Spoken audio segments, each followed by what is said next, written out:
Hi, Heidi Gaiman here, licensed clinical social worker, mental health care provider. Today I want to talk about emotional validation. And over on my website, HeidiGaiman.com, we've been talking about validation a little bit, and we're going to turn to a new emotion soon.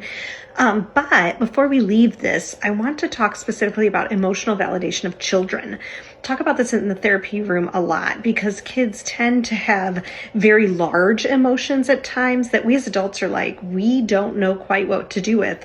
The funny part is we have large emotions too, but we metabolize them different. We have learned over years to metabolize them, sometimes in positive ways, sometimes in negative ways, and sometimes in like stuffing or stacking ways that we don't even know we're metabolizing them.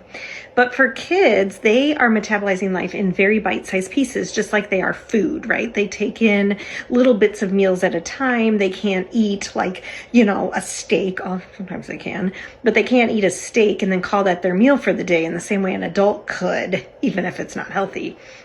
And so they need emotional processing in bite-sized pieces as well.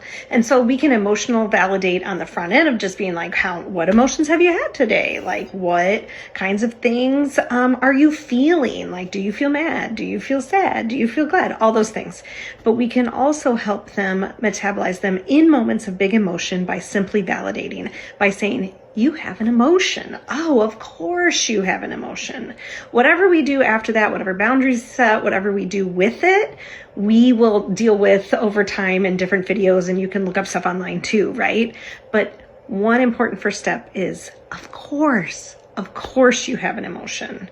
That is emotional validation and will go a long way to starting that metabolizing or processing the emotion to get to the other good stuff. Thanks for joining me. Find me at HeidiGaiman.com, and I'll see you next time.